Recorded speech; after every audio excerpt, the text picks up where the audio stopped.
हा रामकृष्ण तू वरती नको बघू, तू खाली बघा. रामकृष्ण हरी. मला वाटतं खूप वर्षांनी ही आमच्या बाजूला असणारी माझ्यापेक्षा 6 वर्ष मोठी पुष्पा पाखरे, मला हिचं नाव पण माहीत आहे पुष्पा, पण कधी बोललेलं, पण आज वारीच्या निमित्तानं आमची ही ताई आम्हाला भेटायला आली. विशेषतः आमच्या शारदा ताईला भेटायला आली, हे लक्ष्मी वहिनीला भेटायला आली, शारदा ताईला आली, वसंत भाऊला आली भेटायला. माता तुम्ही आमच्या वारीला कधी येणार सांगा.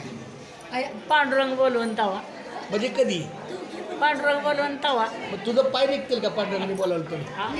पांडुरंगाने बोलावलं नक्की येणार. तू सांगता येईल तुला कसं वाटतं तुझी भाऊजा भेटल्यावर? तुझी भाऊजाच ना? भाऊ जायचं मैत्रिणी भाऊ मी जायचं. बोलू थोडंसं. बोल बोल बोल. पांडुरंग बोलून तेव्हा नाही, तुकाराम महाराज दिंडीला नेहमी जायचे. एक माणूस म्हणायचा असत, मी पण येतो तुमच्याकडे, मी पण येतो. तर ते 2-3 वर्षाच्या महाराज बघत बघत गेले आणि ना तुकाराम महाराज एक दिवस काय झाडाला घट्ट धरलं आणि तो माणूस तिकडून आला. अहो तुकाराम महाराज तुम्ही झाडाला का आवडले? अहो बघा की झाडच मला सोडा ना. अहो नाही तुम्हीच धरले त्याला. मग तसंच तुम्ही धरले, तुम्ही सोडा झाडाला. हे मार्मिक आहे बरं का, हे आता कळलं का? म्हणून कधीच कुणाला ना आता मी कसं सन्मानाने केलं, मी बोला काय तू मग तुम्ही काय वारीत शिकले?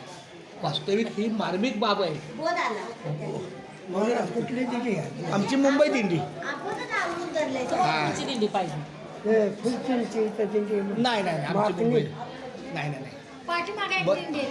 त्या ती का काय आहे ना आपल्याला माहिती. म्हणजे याचा अर्थ तिने फार मार्मिक गोष्ट सांगितली.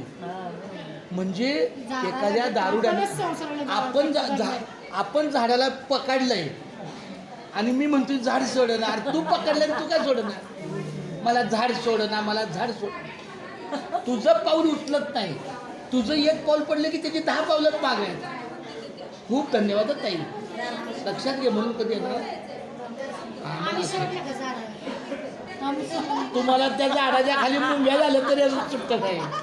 मला सुटलं नाही झाडा, नाही सुटलं, नाही सुटलं पण मी विचारतो. हा तर नाही ना, तुमच्या दोघांचं झाड पक्क आहे, कारण झाडाने पण तुम्हाला पकडलं आणि तुम्ही पण असं आहे. फांद्या तुटल्या पण झाडाने पकडल्या असं आहे. मुंग्या लागल्या, वारुळ लागलं तरी झाडाने पकडलं. आता चिकूच्या बिगत आहे अलिप्त. चिकू खाल्लं बी कशी अलिप्त जरा पण आंब्याच्या कुईगत होत्या संसारात गेल्या परत. हिचं थोडंसं ज्ञान लय भारी. ज्ञान आहे, हा नाही. संसारात गेल्या त्या आंब्याच्या कुईगत होत्या. काही लोक हिच्या वरच्या खुळ्यावर भाळतात. खुळपणा पण तसं नसतं. हा, तसंच पाहिजे. पण मिश्री काळा गू वाळवते ती खाते. ते पुन्हा सवय असते आता काय. माता पुष्पा, माझी एक विनंती आहे, तू काय पण कर आणि आमच्यावर वारीला ये. हां, पुढची जबाबदारी माझी, गाडीतलं सगळं बघण्याची किंवा काय असं, पण एकमेकाच्या जीवा नाही आहे. पण जसं वारीत असेल अशा दिंडीसारखी मी जसं दिंडीच वारीत नाही असेल बघितली.